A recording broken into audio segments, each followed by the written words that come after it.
there was this desire to connect people from all over the world. So that's why we always say it's the Ella global community. Like for us, it's so important that it's global because it's about the woman in rural Brazil who has not one bar that she can go to and relax and be herself and hold hands with her girlfriend. But then it also happens just outside of London. And then it also happens in the Netherlands. There is somewhere in a community where people, they can't connect.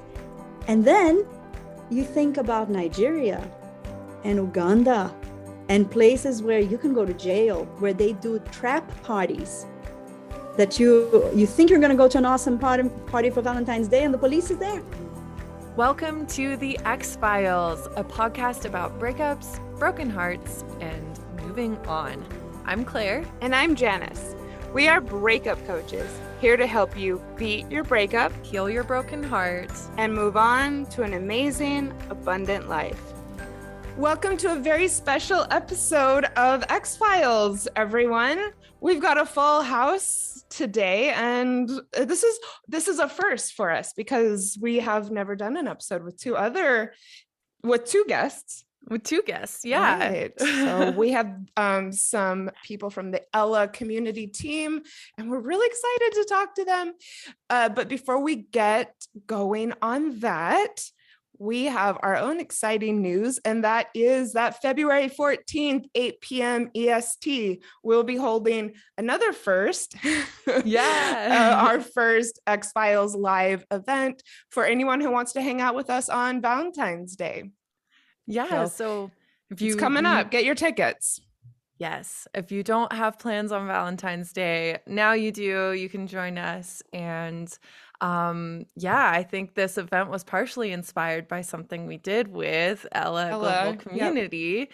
Yep. We did a Q&A with their insanely lovely community. Yes. They were so awesome, had such good questions, and so we're like, we want to do that again, and we also want to give some people who might be newly single something to do on Valentine's Day, because we know that can be kind of a tricky night if you're newly single and struggling. So yeah, so get your tickets. It's in our bios. You can find everything on Instagram. So act now. And we can't wait to see you and hang out with you on February 14th. Awesome. And with that, let's introduce our guests.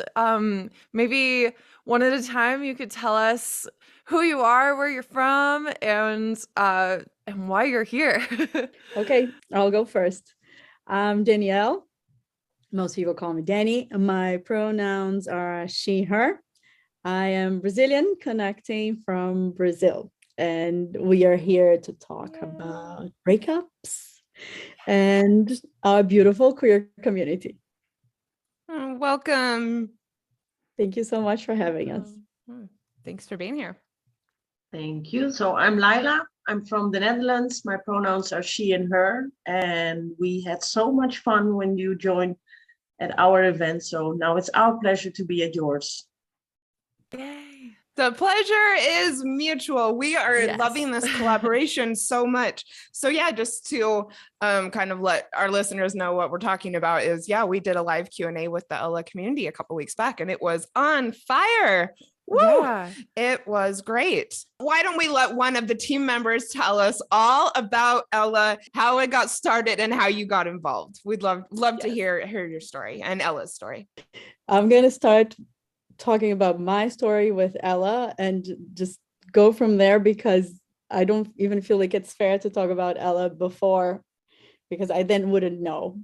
But what I can say is we are a community for LBTQIA plus women and non-binary people. And this community has been getting together and empowering each other for over 15 years. And there is a festival that happened in Mallorca for many years, where these people got together to celebrate, but also to get to know each other and to talk about business and health. And it's really a moment where we become the protagonists of this space that we didn't have to go to feel safe.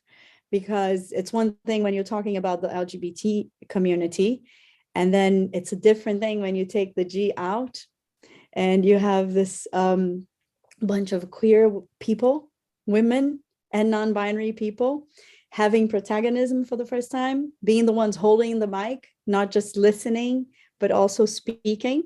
And then, of course, came the pandemic. But even before the pandemic, there was this desire.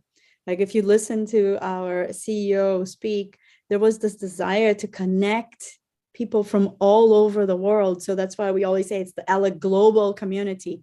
Like for us, it's so important that it's global, because it's about the woman in rural Brazil who has not one bar that she can go to and relax and be herself and hold hands with her girlfriend. But then it also happens just outside of London. And then it also happens in the Netherlands. There is somewhere in a community where people, they can't connect. And then you think about Nigeria and Uganda and places where you can go to jail, where they do trap parties, that you think you're going to go to an awesome party for Valentine's Day and the police is there. That's insane. Who would put on something like a trap party? And we're going to get into the other issues, facing your community, but who would organize that? Well, the police. That is so crazy. Oh man. So imagine knowing this, Yeah. and then thinking that, yes, of course, it's a lottery. The first lottery we win is when we're born. Like depending on where you're born geographically, that's your first lottery. And then how do you connect all these people? They can't come to a festival. So we go online, and we go online. And we go online and we ask people to sign up and answer 4 questions. And that's why in the events, we ask people to open their cameras, because we have to see them. Yeah. We have to hear them. Otherwise, we can't guarantee that it's safe. But that's the idea. It's a safe space where we can be ourselves and then talk about our breakups. Mm-hmm. We'll go through breakups. We're also suffering. We don't have to all the time be, worried about what are the neighbors going to say. What if the neighbor finds out and calls the police? Like there are times where we just want to be us. And that's Ella. That's we probably take that for granted in the States, at least living in a big city like Claire and I do. But that's a gift really, to just be able to sit and be yourself. And even just, if anyone's listening to this podcast, you already kind of won the lottery at birth. Like you had the resources to even have, a mobile device and be able to choose what to listen to. And it's, we definitely take for granted the society we live in and what we have. And so it's so beautiful that the Ella Global community exists and is growing and is offering more and more to those who need it. So thank you so much for that introduction. Oh, thank you. Yeah. Laila, would you like to tell us where you came into the Ella Global community and what your experience was?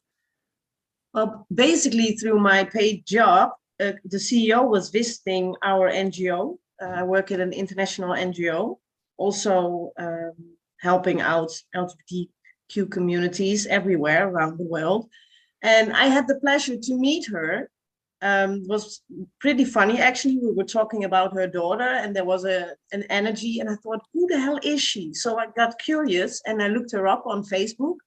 And then I saw this amazing website about Ella Global Community, because like Danielle told you, she already works for 15 years building this global community. And I was so curious, and I thought, I want to go to this party at Mallorca.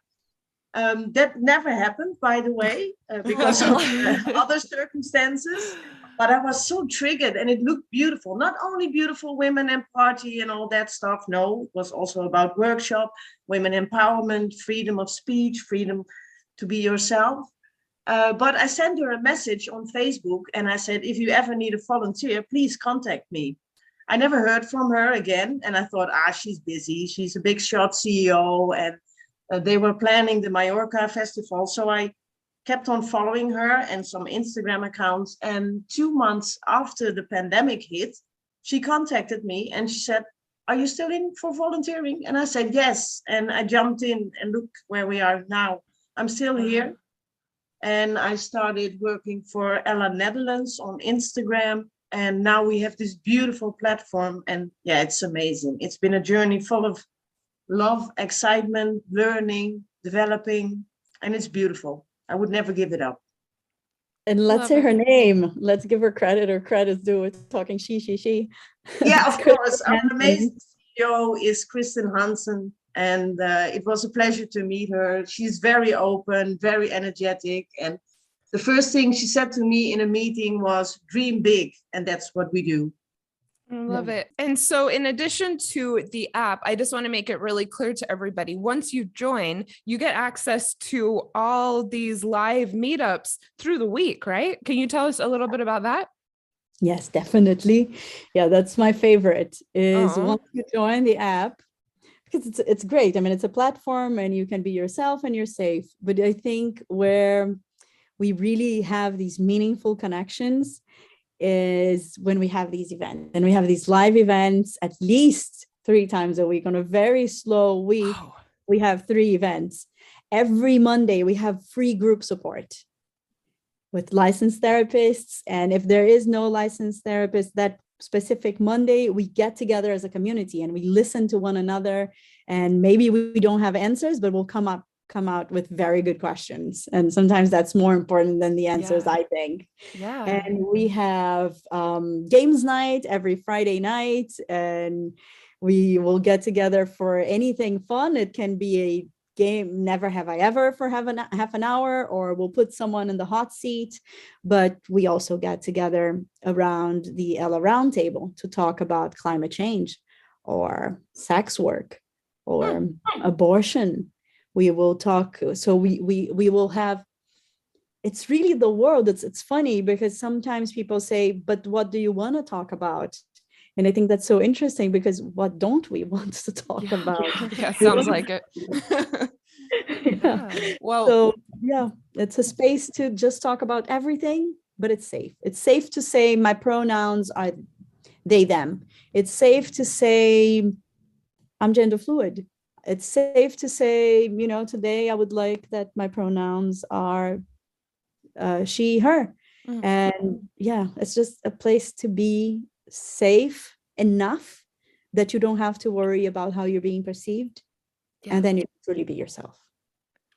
Well, if anyone is listening and, this is really lighting them up, you'll also get access to monthly calls with the X-Files gals, because we're going to be joining in. So we would like to put you in the hot seat now. And we're curious about your breakup stories that had a significance for you in your life and, where you are today. Who wants to go first? Laila? Oh, okay. I like to go first, like rip off the bandage. Let's hear from you, Danielle. Okay, so I think my most significant breakup was I was married to my daughter's father for 10 years. We were high school sweethearts. I was 14 when I met him. And of course, it was that kind of relationship that the family gets involved. I used to call his father uncle, and it was like everyone together, one big family. And we were together for a very long time until I think we had been married for 7, maybe 8 years when I got pregnant. So it was one of those relationships that people thought this will last forever. Nothing will ever break them. I mean, imagine this, teenagers in the 90s, no internet, no WhatsApp. His father got transferred to Thailand. Mine was transferred back to Brazil because we met in South Africa. Oh, wow. It was like $5 a minute to make a phone call back in the day. Yeah. So $5 yes, a minute. Oh my exactly. God. And then 10 years after being together, married, we broke up. We decided that we started having very healthy conversations, kind of like the ideal breakup, almost like 1, 2, 3, go. And both say, it's not working anymore. It was like, it was even reciprocal in the end. Uh-huh. But then not so much anymore. Like started out like that. But then he said, no, that's not what I want. I don't want to break up. And not only do I not want to break up, I'm not going to sign the papers. And if you push for it, I want full custody. And it became one of those very messy breakups where you have 2 lawyers, one for family court and another one for criminal court. And Criminal. being harassed and Oh my getting like God. 50 messages in 1 hour. It was crazy. Far out. Yeah, it was. So that, of course, is traumatizing. I think just to talk about it, I have to detach a little. Like I have to take a step back and almost talk about it smiling, as if I'm not talking about my own story. And that's water under the bridge. And he has apologized many times. He started by writing letters, and then with time we became friendlier and friendlier. And I think we consider each other family to this day. But we went through a very, very rough patch, and it wasn't easy. And I think I still, I can feel sometimes still how traumatized I am when I start new relationships. So I can still feel a couple things, like I always keep one foot out of the boat, as we say in Brazil, for a very long time. It takes me forever to trust someone. So I still feel that. And this was 14 years ago. Yeah. And then my most recent breakup, and I like to talk about this one because when we talk about breakups, we're normally talking about things that happen to us. Yeah. So someone broke up with me and I suffered so much, or the person cheated on me and I suffered so much, as if we are incapable of doing those things. And my last breakup, I hurt the person I wish nobody would hurt, because I one day said to them, I can't go back home. I went on a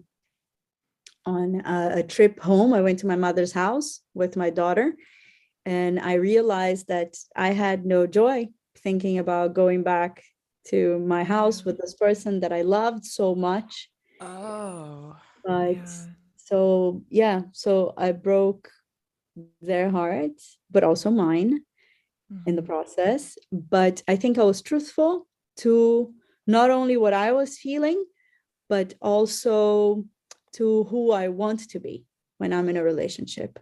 Yeah. And it took her a long time to process the information, and same for me. But I got the most beautiful letter on the 31st of December.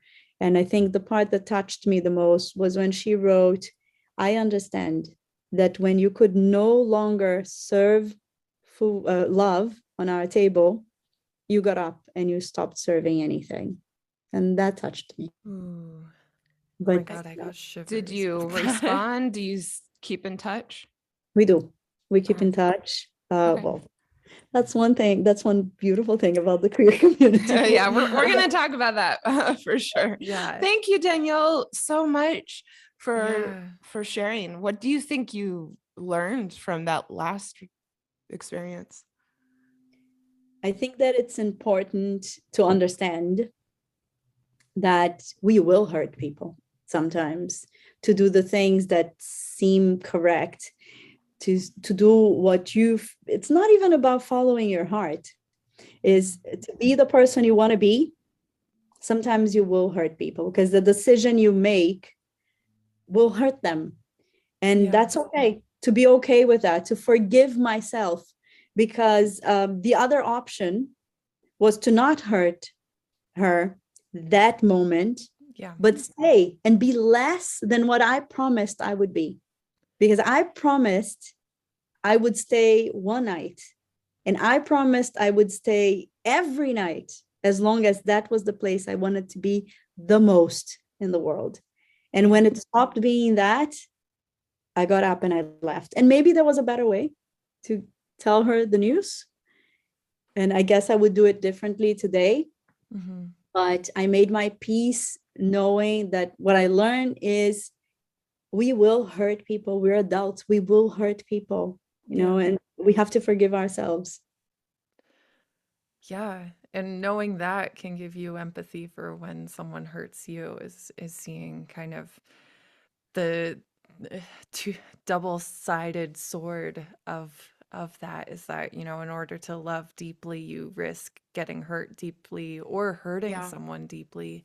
Mm-hmm. I mean, we get the And question a lot of, you know, like, why did my ex do this? I wasn't expecting it. And unfortunately, we often have to tell people they're allowed to change their mind. Yeah. And it sucks, but it's the reality of being a grown-up in a relationship. And yeah, sometimes it does, your feelings fade. Yeah. And even when you're the person who's changing who has the change of heart, let's call it that, it sometimes is unexpected also. It doesn't mean that for months I was considering, you know, let me try something else. Let's see what else I want. What else? It's not that. It just happens. Yeah. Just like falling in love. Sometimes you just fall out of it just as quickly, unfortunately. But that's why we're here, you know, to help everyone through a human experience of, you know, being the breaker upper and having that whiplash of being like, what have I done? Why did I have to do this? And knowing that you had to, and also being on the other side of it as well. So thank you so much for sharing your story and your vulnerability. And I know that especially your first story, like, that can be very hard to share, but it's one of those things. I guess the power of why we all do what we do is that being alone is so much worse than the scariness of sharing something, you know. All right, Laila, we're ready to hear from you. What? Yeah, well, I didn't break up, but I was with a woman from Mexico for like 5 years. And it was a difficult relationship because she was really traumatized in her childhood. She escaped her poverty in Mexico. She came to the Netherlands when she was 16. And she had her periods of laying low, so it was difficult to communicate with her. But she was the first one I thought, oh, this one I'm going to marry, this one I'm getting old with, this one I'm getting children with. So it was really nice and amazing. And all of a sudden, the communication stopped, completely stopped. Nothing. I could not reach her, no email, no phone calls. Everything was disconnected. What do? You go crazy. You send emails, you got mad, you get emotional, everything. But there was no way for me to connect with her. And after 9 months of silence, she popped up, sent me an email. She told me that she had to follow her heart, but also her inner calling. She was a medical doctor. Okay. And she went back to Mexico to help out her family, fight her demons, be a doctor in a troubled country. And so can I ask a quick question? So you were in the Netherlands? Yes. Oh, so it wasn't even long distance. No, she was here. That's crazy. I'm so sorry. Yes. And yeah, well, what do? I've been through all the stages, from being sad, angry, not understanding. But she needed to follow her inner course, so I let it go. It hurt me a lot, but what can you do? If you really love someone, you have to let her go. In the first months, I was trying to find a flight, and I thought I'm going to find her somewhere there in northeast Mexico, where it's very dangerous with all the killings. But I let it go. And it sounds so easy now, but believe me, it was not easy. No. What? I don't think it sounds easy. This sounds, no, it doesn't sound actually easy. Sounds a bit traumatizing. How long had you been together before she disappeared? 5.5 years. What? Wow. Oh, no, that does not sound easy. I mean, No. wow. I mean, that we're both speechless, I can tell. Yeah. How long ago was this, Laila? Let me think back. I think 2017. Oh, okay. Wow. And what did you learn? Yeah. I hope something Ah. came from it. Even Yeah, of course. It's not about me only. And this person, you need to be in this relationship together. And sometimes you hear stories, oh, I didn't know, I didn't see it coming. This was really something I did not see coming. And for me, the lesson I learned is that communication is for me very important. You don't need to share everything, but if you make those life-changing decisions, I would like to know. Yeah. Like share the process. Even if Yes. it is waking up one day and being like, I have to leave, at least, you know, sharing that struggle is definitely kinder in retrospect. Yeah, I mean, we talk a lot about communication on the show, and surprisingly, a lot of people are just not used to using their words, and Yeah. sounds like that was the situation. But it saves so many people so much heartache if you can just say the thing. But it's a lot easier said than done. I've been an avoider in the past, so I get it. That's well, thank you for sharing. Yeah. What helped? Like what has been part of your healing from that? For me, just sporting. Yeah. Yeah, go out, run, walk, bike, everything Yes. except boxing because I don't like aggression. Just train it and walk, and that mind will get things in order. Yeah. Oh my gosh, Awesome, you we are guys with you on were. that. We love that. Yep, I was just gonna say to our listeners, Claire and I are always talking about walking, and you know what, you're hearing it from other experts. It really really helps with a breakup. So if you don't believe us, Yeah, and find your things And too. write about it. That helped me Yes. because I like to write, and in the beginning you write all those same questions. What did I do wrong? Where did we go wrong? What could I have done differently? But in the end, you can write like you're a spectator to your own trauma. Mm-hmm. Yep. Yeah. We talk about that a lot as well. Yeah. So should we transition? We would love to hear. We had a great experience with the live Q&A a few weeks back. Ella Global Community serves queer women and non-binary identifying individuals. What would you say are some of the unique issues when it comes to dating and relationships that face your community?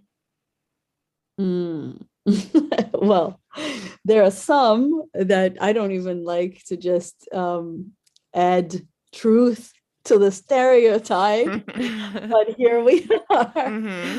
Well, I think we are famous, very for our notorious long distance relationships. I think we're very famous for them. We are also, some of us are known for staying friends with our exes, but not just friends, like very close friends. And in some, let's talk about the niche, inside the niche, and some of us, we even like to recycle hearts. So if I'm being very polite in the podcast, right? I normally say I'm recycling something else, but if I broke up and I think you're an amazing person, I think let's say I'm dating Janice and I'm like, okay, we break up, but I think she is an amazing person. And I'm like, no way that I'm gonna let go of her as a friend. So one, I want to keep her as a friend, but then I have another friend who's Laila, and I'm thinking, before Janice goes out and venture into the world, why not keep her close? And so we just, sometimes, some of us, don't kill me, whoever is listening to this and doesn't agree with me, but especially my group of friends, my close group of friends, we like to keep good people Yeah. close. So yeah, I think that's one characteristic I would Yeah. say people Yeah. talk about, and that in my situation it's true. Yeah. So Okay. like managing, I I don't mean, know. very I good think, friends, yeah. and just introducing our exes to our close friends, or hoping that they will also try with a friend. Yeah. But then I'm thinking about so many friends that would kill me when they listen to this, that they're gonna say, no, I don't want any of my friends with my ex. All right. Well, So, this is your experience, which is, I but mean, this is my it's valid. experience, and it's Yeah. valid. Do you think like- that you make this transition easily and quickly from, lovers to now introducing your ex to friends and wanting to keep them around? Or is this something that has come with time after the breakup? Me personally, I like to transition. Tell us. I like to Okay. transition quickly. Uh-huh. And my recent close friend would say, "Oh, it's because you haven't loved yet." And who Oh, knows? I'm not gonna argue. Who knows what comes next? But I think I've loved, and it's just that I like to transition fast from like if we're not together anymore. I don't know. I think I pick good people to be in relation. Yeah. I've been lucky that Yeah. I've dated very nice people. So I don't like. It's interesting because normally people are listening to this show because they're in pain over their breakup. And what you just said is kind of the opposite would be of like a nightmare what we to would a lot of people. suggest to people to do. But wait, But but I suffer also. Okay, I suffer Yeah. and I cry, Oh. and yeah, and I'm not saying that I want to transition from being your girlfriend to being I'm your girlfriend on Friday, Monday I'm your best friend. But after some time, I'm not gonna 6 months, whatever, I don't know. Like whenever I feel like it's that like it feels natural, my choice is always to be friends, good friends, and if possible, close friends. So, I mean, yes, it is definitely a stereotype of queer women to do this. I mean, more than other queer communities, I would definitely say. Why do you think that is? But I'm also friends with my exes who are men. Yeah. Okay. So I like for me, it's almost like you've disconnected like the ownership part of like, I mean, not that we ever own anyone, but like, there's like a possessiveness, I think, with partnerships a lot of times. And Or so not. Or I don't disconnect ever. Oh, Or yeah. never disconnect. I'm always like, if I'm not going to be your girlfriend and lover, but I think you're so amazing, I like it so much to feel like I am special in your life, that I will find another place. I will find another format to make it work. Yeah, I mean, it's a nice thought. I think it works for you more. I mean, perhaps more than it would. Do you think? So as far as the Ella community goes, you see women staying friends with their exes. Do you see this as, working? Do you see it causing more problems? I mean, as far as breakups go, would you think that this is, like an issue or a problem that faces the community, is that they do stay connected? I mean, we had questions about this when we did the live Q&A. Yeah. If we go back to the questions, we see that, yes, because it's like a part of this stereotype, it goes with the, like, people understand that this is how it happens, and coincidentally it happens to me, that that's how I like to deal with my breakups. We also had during the Q&A a lot of people talking about the pressure of being friends. So it's like, what do I have? So I remember you two, you got questions like, but do I have to stay friends? It's almost like, okay, I understand that this is what people say about the community, but then do I have to do it because I don't want to? Yeah. So, Yeah. and I remember when one of you said, it's fine if if you still feel bad when you see the person with someone else. Like, we got so many sighs of relief, people going, see, so it's Yeah. normal to not Yeah. want to see the person with Yeah. someone else. So I think it Exactly. goes both ways. I think for me it works like that, but it's maybe a coincidence. In my group of friends it works like that, but maybe for Laila it's not like that. I don't know, Laila, are you friends with your exes? No, unfortunately not, but it is a thing in the queer community. And why? Because the queer community is, of course, way less big, smaller than the heteronormative society. So yes, here it happens also, but I'm not part of it. I don't do recycle, Yeah. whatever you wanted to say, but I will keep it nice. I mean, we do swear on this podcast, so we mark every episode as explicit.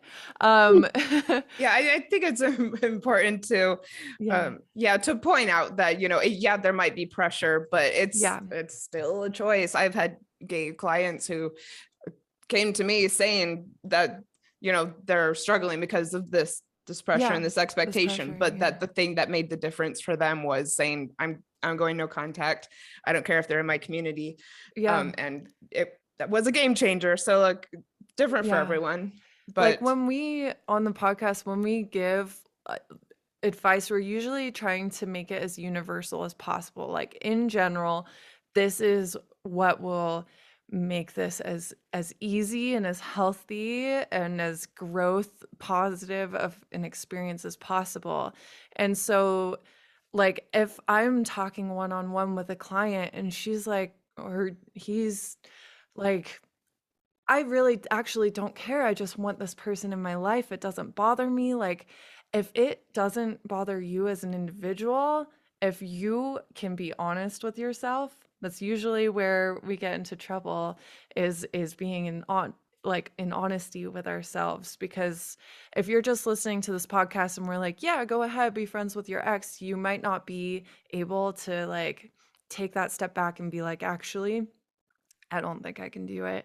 And you might try and, put yourself through a lot more emotional pain than you needed to. Whereas if we're able to like break down this circumstances as an individual and be like, you know what, I've actually given myself enough time to think about this. And I know it will be a little hard, but it's the best option for me. I think also it can be kind of like a hope thing. Like maybe if they're still in my circle, maybe they'll come back, like they'll see how happy and vibrant and fun I am and, fall back in love with me. And it comes back to the honesty. And I do think that that's really hard for people is when you're why hurting. do you really want to do this? Yeah. So what are some other, challenges or issues that you hear from your community about dating and breakups? Yeah, I think the one that we get a lot also is also again with one stereotype that we move in very fast together, right? Fast. So what does a lesbian bring to the second date? The U-Haul.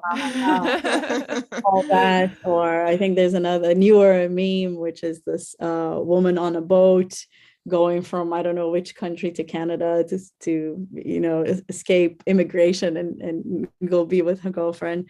So we're known for those acts of love. But regardless of the stereotype, I think the one thing that we got a lot for the Q&A and also when we get together for hangouts is people talking about how hard it is, because when we start living together and you have these very strong relationships where I think it also involves a little bit of how you're seen outside the house. So it's almost like you're seen almost like best friends and sisters, but you're a couple. And then it's all that in one, bundled up in one. It's two women, and then we sync up and we start getting our periods around the same time, and it becomes this very strong bond, right? This is true, and then you have that, and you break that up, and it's almost like it's. I'm bisexual, and I've been in relationship with men and women, and it almost feels more violent Like, it's almost like maybe that's why I'm probably just a coward when I say no, no, no, then I'll stay as a friend. It's like, don't rip all of that away, Oh, because it's yeah. a relationship that is, especially if it's a healthy relationship, it's a relationship that's based on being equals, on really being at the same level, at understanding. And then of course we're going to have all sorts of relationship, and people who are workaholics with people who are artists, and so forth. We're going to have all of that, of course. We're people, we're just people, that's all we are. But when you have, I believe, two women together, what we hear a lot is that the breakup was devastating, and that level of, it's this very symbiotic relationship, and then Yeah. Like more disruptive shatters. almost. It's almost like it doesn't For your break, full it life instead of shatters, just your you know. romantic life. It's like so much more on so many other levels. That's such an interesting point. But again, it's like we're talking about a group of people that are, just varied, and it will, if you ask each one, someone will tell you something different. But what I've been hearing a lot when we get together is this feeling of being shattered after, especially if it's a relationship that people lived together. Yeah, I think people are doing it a little less now than they were maybe 10 years ago. But one of our bits of blanket advice is go as slow as you can when it comes to the moving in. Claire's been with her partner for 2 years and they don't even live together. And I'm always but that's, I was moving in after 3 months in previous relationships. So it's been hard won knowledge of myself that, like, hey, you may want to do this, but let's slow down and, like, actually have the relationship before you start, like, enmeshing all these, like, financial aspects and housing aspects and pets and, children, for some people. And, like, it just gets so much more complicated after you make that commitment to move in. So I've done both, and I have to say, doing it this way and really taking my time has it's been hard in some respects, because, like, the impulse is there and it's like you want it.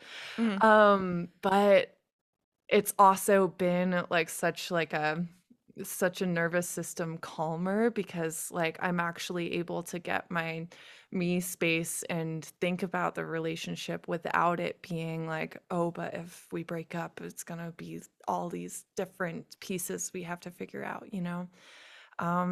yeah. And so it's worked really well for me. Highly recommend, if you are starting a new relationship, is taking your time. And yeah, it's hard in the financial world we live in. A lot of places I've lived, it's much easier to live if you're living with a partner. It's very expensive to be single. I don't think people realize this. It's something I've been studying this year a bit, but it really is 20% more expensive to be single. Yeah. Well, that's significant. That really is.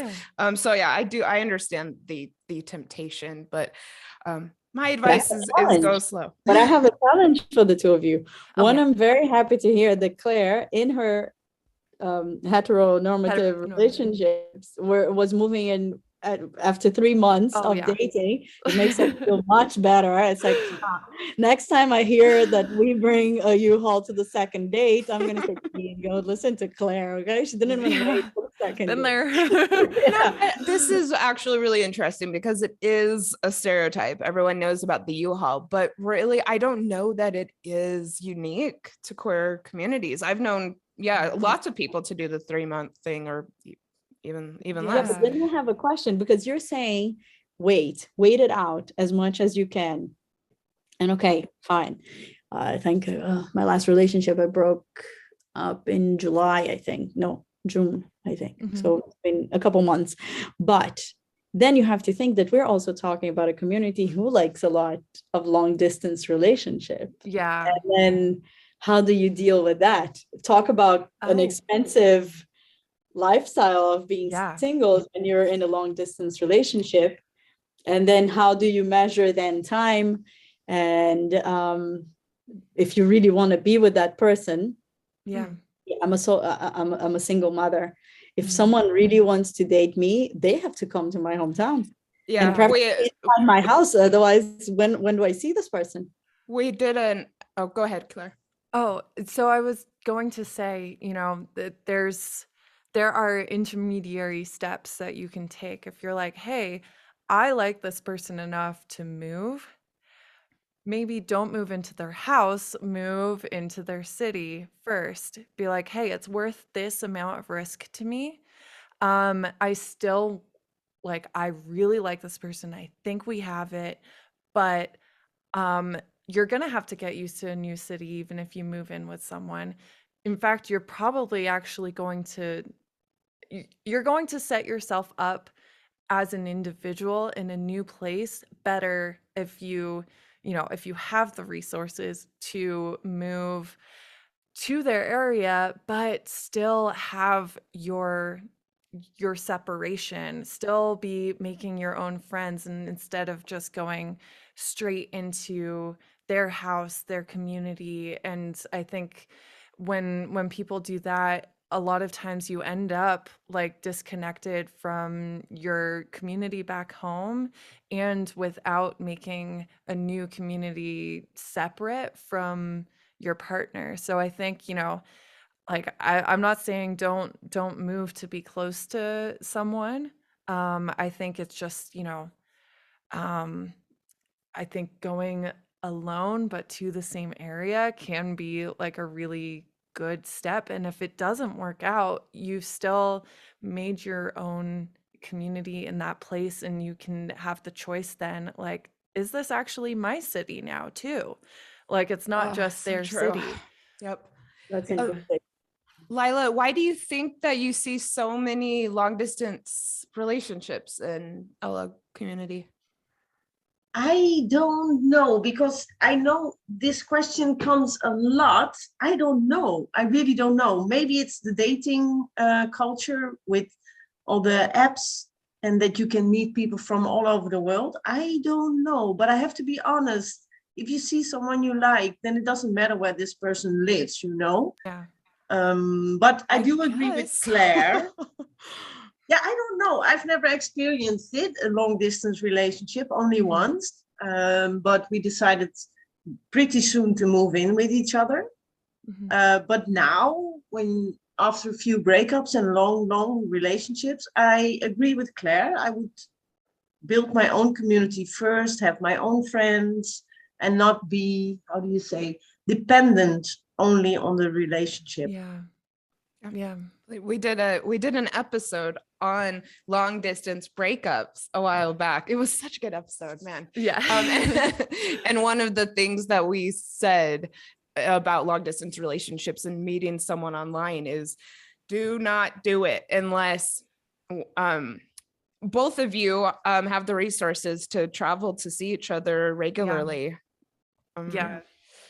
Don't just have the relationship exist just online. So just online. Anyone listening? And then also, Claire, we came up with a rule. What was it?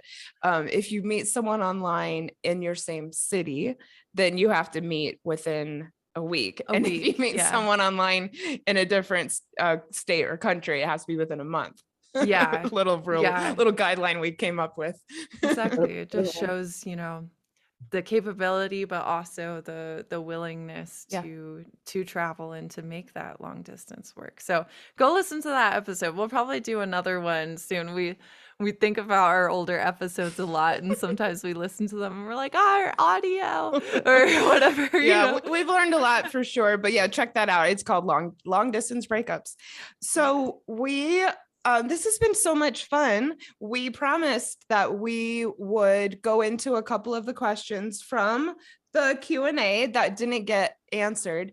And I mean, I just really want to give a shout out to the Ella community and to everyone who showed up, who was there. I mean, the enthusiasm and, you know, the willingness to get insight from us and to ask vulnerable questions was really moving, really. And so we got so many questions that quite a few were unanswered. So we're happy for you to put Claire and I on the hot seat, or for us, you know, the four of us to discuss. We should all discuss, any questions that you were hoping to get answered. I think the question that kept coming back, even once we said, I think we've already answered this, but the people, they started adding details to the situation. I think that's what was so amazing. So the conversation with the two of you is that it started out with the question that everyone wants to know, which is, how long does it take for me to start hurting?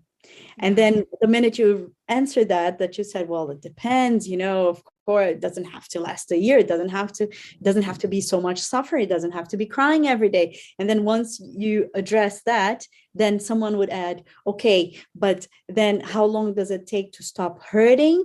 And when is it okay to fall in love with someone else? Or what if I'm already in love with someone, but I can't let go of the other person? And every time one of you addressed it, they would add a little, like, it was almost like watching a soap opera. It was like some little twist. What if the twist was there waiting for me? So I think that's what I would like to go back to.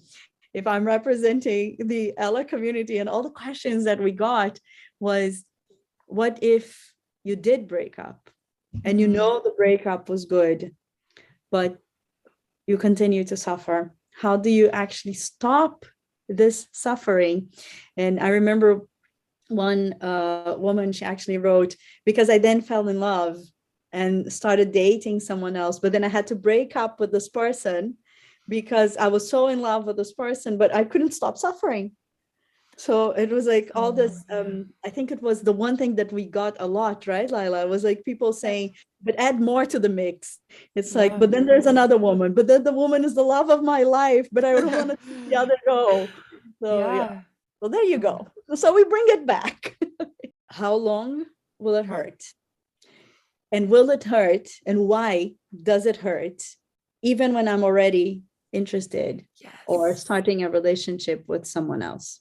You know, for the first basic component of that, like, there is no hard and fast rule about how long it takes. We hear this, you know, it's half the time of the relationship, and that's really not the case. You can have a super short, intense relationship that takes you a long time to get over, and sometimes the longest ones we are very much coming to terms with quickly. And so there's really no hard and fast rule. Time does have to pass, and that time will pass quicker and be worth more as part of your healing journey if you're being conscious about it and trying to do it in a healthy way and process things. So there's that. And then when there's like a few ways that our emotions can get complicated when we're dating someone new. Like, number one, you like purposely moved on and tried to fall for this person and succeeded because you're trying to like distract yourself from the hurt. That hurt is still going to be there. You still have to do the processing, even if you're distracting yourself. And so then it's a very confusing place to be. Certainly there. And then the other way it can go is that you thought you were fine and you start dating someone new, and suddenly all these old feelings are starting to come up. And I actually try to encourage people that doesn't have to be a bad thing, because there's only so much healing we can do alone in perfect solitude, you know? We have to start going back out into the world and getting triggered and having things reflected back to us by people. we have to start renegotiating conversations that perhaps in the past we didn't handle the way we wanted to, and now we're like having a chance to do that again differently. And yeah, there's going to be a lot of reminiscing about the past, because that's, you know, that's how our bodies have survived. That's how we evolutionarily survived, is that we remember the past and we try not to make the same mistakes again, because we don't want to die. We're not going to die because of relationships now, but you know, it feels like those are the stakes emotionally, because that's really worked for humanity. So yeah, like I think, you know, part of that can be triggering and part of the healing process. It doesn't necessarily mean, oh, I'm not over this person. And like so many things, it comes back to, you know, being honest with yourself. And a lot of times that means getting unbiased, confidential support with someone who can help you work through your own process and figure out, okay, like, am I actually not over this person, or am I being triggered by something that holds a lot of emotional weight in my memory, and is coming up again in my life? Yeah. That was very good, Claire. I really hope that that is helpful to people who are struggling with this. And I expect it will be. I mean, that was just completely brilliant. I think well, I'll add a couple things, I suppose, as far as the question of why I'm still hurting, even though I'm with someone else. I mean, look, yes, of course, I'd love to have a deeper conversation with this person, but one of the reasons why is, it's really important sometimes to process certain emotions before you date again. And this is exactly why. I mean, I've experienced it myself, of pushing it down and ignoring my feelings.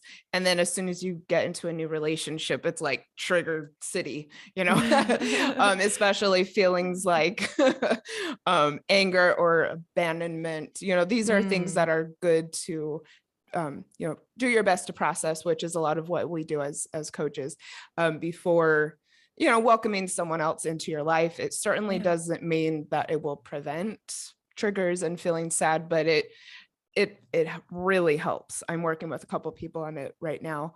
And then I would also say, what I really, really strongly suggest to people that felt pain from a breakup is to wait to date, and definitely wait to get into a serious relationship again until you've been single long enough to enjoy being single and to know that you're okay on your own, and then get back out there. That's one of, as far as am I ready to date again, that would be a really good sign to know that you might be is if you've learned to start enjoying your single life. So I think everything that Claire said is valid and wonderful. And then I would also say, maybe you're not ready, you know, maybe take a little time. Dating because you're lonely or dating because you're in pain are not good reasons to date. I mean, that's a surefire way to line yourself up for misery city. We got Trigger City and we got Trigger City and Misery City, the Twin Cities. And I think I hear a lot about like, oh, I just met this person and it's like they're too good to like risk waiting for, you know? And if that's your circumstance, like think about this down the road, right? So if you jump into something because you're worried about like letting this person slip by, like, will you regret never having, if it works out, it's a lifelong thing, will you regret never having that time of singleness to like really figure out who you are? Even if you love this person and it's forever, like, did you ever figure out who you were without them? And, you know, and if it doesn't work out, you are then like, you're further along in your life without having been through that kind of chapter of like self-expansion and growth. And so I think it can make it a little harder, even though, we want to risk it all for this person who seems so amazing. And I think if they are so amazing and they are meant to be, like, they will be around, whether or not they date other people in the meantime, like, whatever. If it's meant to work out, it'll work out in the right timing. So, not trying to force things. I hope that started an answer for that question. It's definitely something that could be, many conversations with each individual. So Yep. And then as far as when will I stop hurting? This is different for everyone, but what we do know is that you'll start you will stop hurting sooner. That is a tongue twister. Yes. If you listen to this podcast and follow the damn advice that we give. Yeah. I think so often. What is the most important advice in getting over a breakup? What is that one thing that you have to repeat every time? The no contact and the no social media. Mm-hmm. Yeah. Yeah. That you have to go through it. There is no, we're telling you, listen to this podcast, it'll help you, but we're not selling snake oil. Like, you do have to go through your grief. Yeah. I mean, it's practical things that you actually have to, be proactive about doing. And yes, the grief is definitely a part of it for sure. And then there's lots of ways that you can, undertake the healing journey. What if no contact is not an option? Either you have a pet or a child, or you work together, or So we've talked about all of these things. We even did an episode on pets. You want to go, pets? Claire? Yeah. So we did an episode on pets. There's tons of really good information in there. I worked in an animal shelter for 4 years. So I actually had a lot of practical advice for people who needed to rehome pets, or like navigate ownership. For myself, when I broke up with my ex-fiance, we had a dog and 2 cats together. And when we had each adopted each animal, we had decided, hey, if it doesn't work out, the dog was his, the cats were mine. And that's what we stuck with during the breakup. Very sad. Think about that dog all the time. I'm like, if you ever need money for him, like, I'm putting down my credit card, like, I will help take care of that dog, but it's his dog. With children, we have an amazing episode with Katie. Co-parenting peacefully. Co-parenting peacefully. And she talks about what she learned through her own divorce and co-parenting. And also, really studying to become an expert on how to help people with this. Yeah. And it's all about expectations and boundaries and like managing that. If you have an acrimonious relationship with your co-parent, it's everything that Claire said. And when it comes to contact, it's severely limiting and managing the contact and putting really strict boundaries and agreements around it. And so maybe not technically no contact, but you can still do your own version if you're co-parenting. Mm-hmm. If you're in the same community, you can still do it. And if that's what you need to heal and move on for at least a few months, you can. I mean, there's very, very few circumstances in which you can't go no contact or very limited contact. The one being the co-parenting situation. Other than that, it's possible, and it helps a lot. And like we said, the other thing is the social media that we see people pretty routinely doing that keeps them stuck. When you start digging a little bit, cut contact on social media, like stop following the person, all that. Stop following. Even you can block someone. It's not a forever action. You can unblock someone when you're feeling better. Yeah, I think our brains don't super know the difference between online interaction where you're just looking at someone's photo and actually running into them on the street.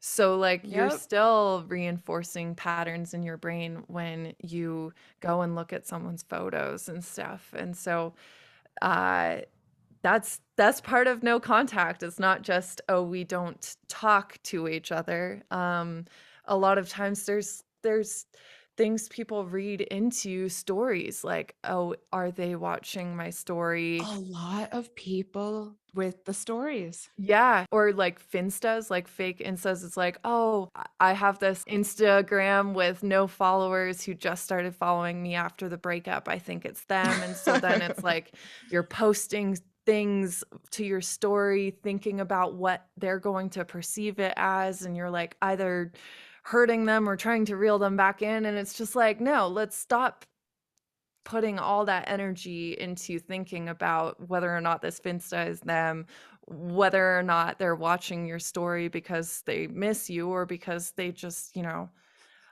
sometimes I leave my stories just playing and I like walk away and do something and I come back. I don't know whose stories I just watched, but they could be potentially being like, oh my God, Claire watched my story. She was I know. heartbroken over me. And it's like, I don't know. I talk about this exact thing with people a lot.